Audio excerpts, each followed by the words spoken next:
बहुत ज़रूरी है जानना परमेश्वर का उद्देश्य क्या था आपको बनाने के लिए, क्यों परमेश्वर ने आपको बनाया। क्योंकि अगर आप इस बात को नहीं जानेंगे, आप वैसा फंक्शन नहीं कर पाएंगे जैसे परमेश्वर चाहता है कि आप फंक्शन करें।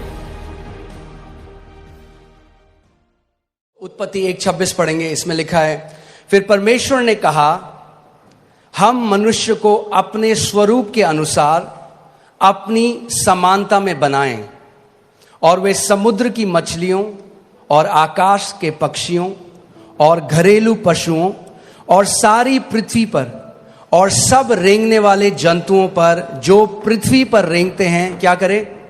जोर से बोलिए, क्या करें? अधिकार करें।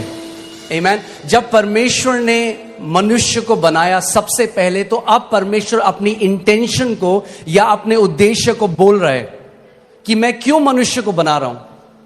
वो कह रहा है, और यहां पे जो परमेश्वर है वो प्लूरल है, यहां पे हम देखते हैं वो त्रिएक परमेश्वर, पिता, पुत्र और पवित्र आत्मा। यहां पर वो कह रहे हैं कि हम मनुष्य को, आओ हम, लेट अस, इंग्लिश बाइबल कहती है अस, यानी एक नहीं, अस, हम। यहां बाइबल में मैं नहीं लिखा, क्या लिखा है? हम। परमेश्वर कह रहा है हम, यानी पिता, पुत्र, पवित्र आत्मा कह रहे हैं कि हम मनुष्य को क्या करेंगे? अपने स्वरूप में और अपनी समानता में बनाएंगे। सो यू विल सी, आप देखेंगे कि यह पहली जगह है जहां पे परमेश्वर अपना उद्देश्य बता रहा है मानव जाति के लिए। और जब आप इसको समझेंगे तो आप जानेंगे कि क्यों परमेश्वर ने आपको रचा है और आपका उद्देश्य इस पृथ्वी में क्या है। आमीन।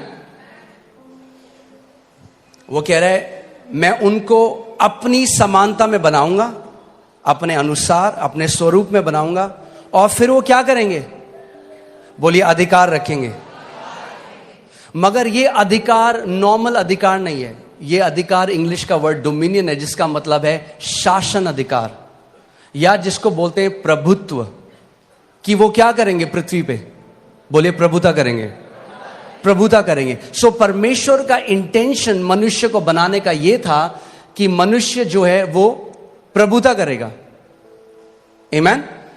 सो इस बात को समझिए, परमेश्वर ने आपको जब बनाया, आपके डीएनए में उसने शासन अधिकार डाला है। मैंने आपको पहले ही बताया था, आप एक चम्मच से भी एक कील को कसने की कोशिश कर सकते हैं, मगर चम्मच उसके लिए नहीं बनी थी। आप किसके लिए बनाए गए? प्रभुता करने के लिए। बोलिए, प्रभुता करने के लिए।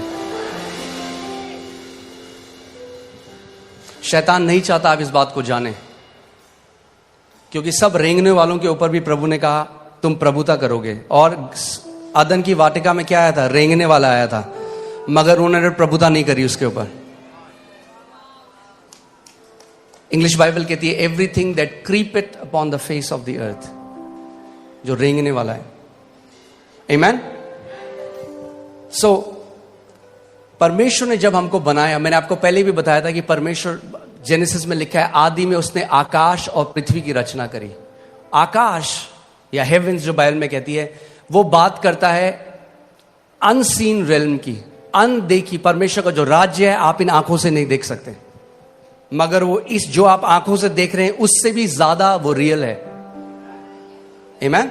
उससे ज्यादा वो रियल है। आप आंखों से उसको नहीं देख सकते, बट वो रियल है। और परमेश्वर ने पृथ्वी की रचना करी। और परमेश्वर ने जब मनुष्य को बनाया तो क्या किया? सबसे पहले जब उसने मनुष्य को बनाया, बाकी सब चीजों को जो उसने बनाया अपने मुंह के वचन के द्वारा बनाया, मगर जब उसने मनुष्य को बनाया तो उसने उसको कैसे बनाया? अपने हाथों से उसने मिट्टी ली और एक मिट्टी से उसने हमारे शरीर को बनाया और अपनी आत्मा को मनुष्य के अंदर डाल दिया, जिसको हम इंग्लिश का शब्द ह्यूमन है, जो दो शब्द से मिलकर आता है, ह्यूमस यानी मिट्टी, और मैन जो हिब्रू भाषा में इश जिसका मतलब है आत्मा। तो परमेश्वर ने यह किया कि परमेश्वर ने कहा कि जो मनुष्य मैं बना रहा हूं, जो मिट्टी के अंदर मैं अपनी आत्मा को डाल रहा हूं, उनको मैं अधिकार दे रहा हूं इस पृथ्वी के ऊपर। किसी आत्मा को अधिकार नहीं है पृथ्वी के ऊपर। आप समझ रहे हैं मेरी बात?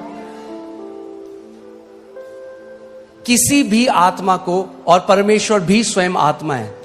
सो जब परमेश्वर ने पृथ्वी मनुष्यों को दी तो वो उस चीज से बाहर आ गया। उसने कहा तुम अधिकार रखो, उसने नहीं कहा हम अधिकार रखेंगे।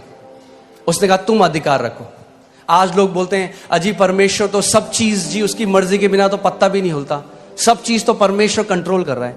मैं आपसे एक सवाल करता हूं, क्या परमेश्वर आपको कंट्रोल कर रहा है? आप कंट्रोल हुए आज तक परमेश्वर से? और अगर हम परमेश्वर के कंट्रोल में नहीं है तो कैसे हम कह रहे हैं बाकी सब कुछ वो कंट्रोल कर रहा है? जैसे वो आपको कंट्रोल नहीं कर रहा वैसे वो किसी को भी कंट्रोल नहीं कर रहा। अगर परमेश्वर कंट्रोल करना चाहता तो मनुष्य को शासन अधिकार देता ही नहीं। उसने शासन अधिकार इसीलिए दिया, उसने बोला तुम कंट्रोल करो पृथ्वी को, मैं तुम्हें अधिकार दे रहा हूं। आमीन। कहेंगे ये जानना क्यों जरूरी है? ये जानना बहुत जरूरी है। अगर ये आप नहीं जानेंगे, यद्यपि आप पुत्र हैं, एक दास की तरह जीवन को जिएंगे। जो मसीह यीशु ने हमारे लिए मिराज छोड़ी है, जो इतनी महान है, इतनी ग्रेट है, आप कभी उस तक पहुंच नहीं पाएंगे। आमीन। इसीलिए हमें जानना है कि क्यों परमेश्वर ने हमें बनाया, हमारी सृष्टि करी और कैसे हम उस अधिकार में चल सकते हैं। आमीन। परमेश्वर ने आदम को बनाया, मगर सबसे पहले हमें देखना है कि आदम को परमेश्वर ने क्या बनाया था। लूका 3:38 जब आप पढ़ेंगे उसमें लिखा है इससे ये आया, इससे ये आया, इसने इसको पुत्र को जना, इसने इसको जना, और वह एनोश का, और वह शेत का, यानी एनोश शेत का, और वह आदम का, यानी शेत आदम का, और वह पढ़िए परमेश्वर का पुत्र था। तो आदम कौन था? आदम कौन था? परमेश्वर का पुत्र। परमेश्वर ने सबसे पहले मनुष्य को जब बनाया तो नौकर नहीं बनाया, पुत्र बनाया। और जब पुत्र बनाया तो पुत्र को अधिकार दिया शासन करने का, प्रभुता करने का, डोमिनियन करने का। आमीन। पहला आदम क्या था? पुत्र था। मैं चाहता हूं भजन संहिता 8 में चले जाएं। भजन संहिता 8, उसकी मैं 4 अध्याय से पढ़ूंगा, आप इसको ध्यान से सुनिएगा। तो फिर मनुष्य क्या है कि तू उसका स्मरण रखे, और आदमी क्या है कि तू उसकी सुधि ले? क्योंकि तूने उसको परमेश्वर से थोड़ा ही कम बनाया है। किसने बनाया मनुष्य को परमेश्वर से थोड़ा ही कम? परमेश्वर ने। लोग कहते हैं अच्छा तुम क्या समझ रहे हो अपने आप को? परमेश्वर के पुत्र जो उसने हमें बनाया है। अब कोई अगर आपको बोले अच्छा ये उनकी तरह बात कर रहा है, आपके पापा की तरह, कहना हाँ जी वो मेरे पापा हैं।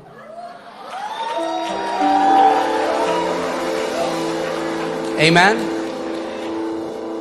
मैं इसको दोबारा पढ़ता हूं, ध्यान से सुनिए। तो फिर मनुष्य क्या है कि तू उसका स्मरण रखे, और आदमी क्या है कि तू उसकी सुधि ले, क्योंकि तूने उसको परमेश्वर से थोड़ा ही कम बनाया है। थोड़ा ही कम बनाया है। आमीन। हालेलुया। और महिमा और प्रताप का मुकुट उसके सिर पर रखा है। क्या किया परमेश्वर ने? महिमा और प्रताप का मुकुट मनुष्य के सर पे रखा है। यह था जो परमेश्वर ने हमें बनाया था। मगर देखिए हम कहां से कहां गिर गए। आमीन।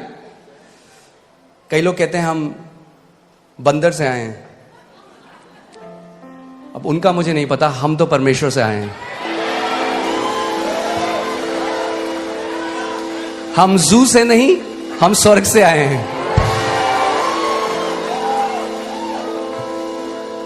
आमीन। हालेलुया। अब देखिए उसके बाद परमेश्वर ने क्या किया। तूने उसे अपने हाथों के कार्यों पर क्या दी है? क्या दी है? बाइबल कह रही है, ये मैंने नहीं लिखा, आपकी बाइबल में भी है, कि परमेश्वर ने जब मनुष्य को बनाया तो उसको अपने कामों, अपने हाथों के कामों के ऊपर क्या दी है? प्रभुता दी है। परमेश्वर ने दी है। और ये जो शासन अधिकार था ये आदम ने खो दिया जब पाप बगीचे में आया, जब उसने परमेश्वर की आज्ञा को ना माना, जब उसने उस फल को खा लिया। और आदम के अंदर से जो वो डीएनए था रेन, रूल एंड रेन करने का, वो जो डीएनए था प्रभुता करने का, वो खत्म हो गया और वो एक दास की तरह जीने लग गया। और जब प्रभु यीशु मसीह आया तो जो पुत्र था, ध्यान से सुनिएगा, जो पुत्र था उसने पुत्र का अधिकार खो दिया। सुन रहे हैं आप? मगर जब प्रभु यीशु मसीह आया तो सबसे पहले उसने हमें क्या दिया? जब हम यीशु को ग्रहण करते हैं, यूहन्ना 1:12 लगाइए, और मैं चाहता हूं हम सब साथ मिलकर इसको पढ़ेंगे। रेडी हैं आप लोग? यूहन्ना 1:12 देखते हैं बाइबल क्या कहती है। परंतु जितनों ने उसे ग्रहण किया उसने उन्हें परमेश्वर की संतान होने का अधिकार वापस दे दिया।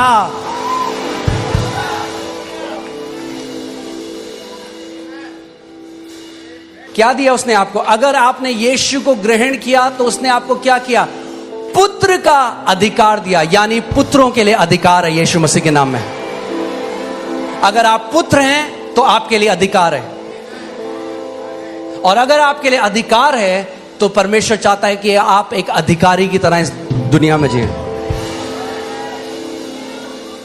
देखो, मैंने तुम्हें सांपों को और बिच्छुओं को रौंदने का, हालेलुया, परमेश्वर ने पूरे चर्च को, अपनी देह को, जो परमेश्वर की संतान है, उनको सांपों और बिच्छुओं को रौंदने का अधिकार दे दिया। मगर अगर आपने उस अधिकार को लिया नहीं तो जिंदगी भर दुष्ट आत्माएं आपको फुटबॉल बना के रखेंगे। वेट मत करिए डोमिनियन में बढ़ने का कि जब तक आपको कोई ऐसी न्यूज ना आ जाए कि भाई कोई बहुत भयंकर बीमारी हो गई है। अगर हम जुखाम में प्रभुता नहीं कर पाए, छोटे से सरदर्द में प्रभुता नहीं कर पाए, तो बड़े में भी नहीं कर पाएंगे। छोटे से शुरू करना शुरू करिए। छोटा सा पेट में दर्द होता है,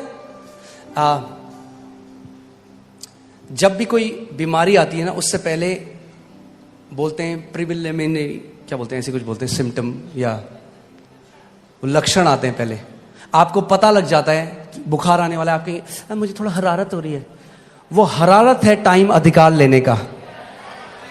वेट मत करो जब 104 हो जाए बुखार होता, बोलो ओ प्रभु तेरे कोड़े खाने से।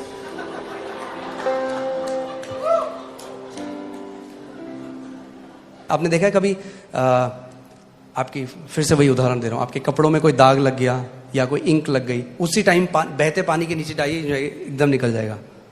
उसको छोड़ दीजिए 2 हफ्ते, अब आप रगड़ने, अब बोले यीशु के नाम में, यीशु के नाम में। अगर जैसे ही लक्षण लगे खड़े हो जाओ, बोलो in the name of Jesus, शैतान मैं तुझे अनुमति नहीं देता मेरे शरीर को छूने की।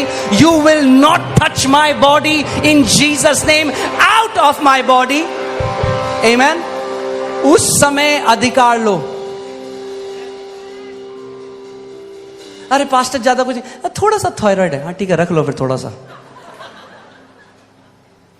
खाते रहो दवाइयां पूरे साथ। मैं आपको कंडेम नहीं कर रहा हूं, प्लीज मेरा हार्ट समझिए। क्यों रखो थोड़ा सा भाई? मैं बोलूं मैंने आपके लिए बहुत बढ़िया केक बनाया, थोड़ा सा जहर डाला इसमें, थोड़ा सा खा लो। खाओगे आप? बोलो थोड़ा सा नहीं चलता। मेरी देह पवित्र आत्मा का मंदिर है और कोई बीमारी इसमें उसको महिमा नहीं देती। आप जानते हैं आदन के बगीचे में एक सांप आया था ईव के पास, आज भी आता है आपके पास, मगर अब प्रभु यीशु मसीह ने आपको सांपों को और बिच्छुओं को रौंदने का अधिकार दिया है।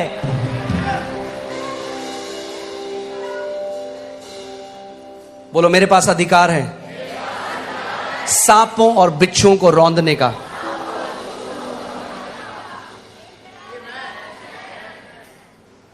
आगे बढ़ते हैं। और शत्रु की सारी सामर्थ पर अधिकार दिया है। शत्रु की सारी सामर्थ पर अधिकार दिया है। फिर से बोलता हूं, शत्रु की सारी सामर्थ पर अधिकार दिया है। शत्रु की सारी सामर्थ पर अधिकार दिया है। शत्रु की सारी सामर्थ पर अधिकार दिया है। दूंगा नहीं, दिया है।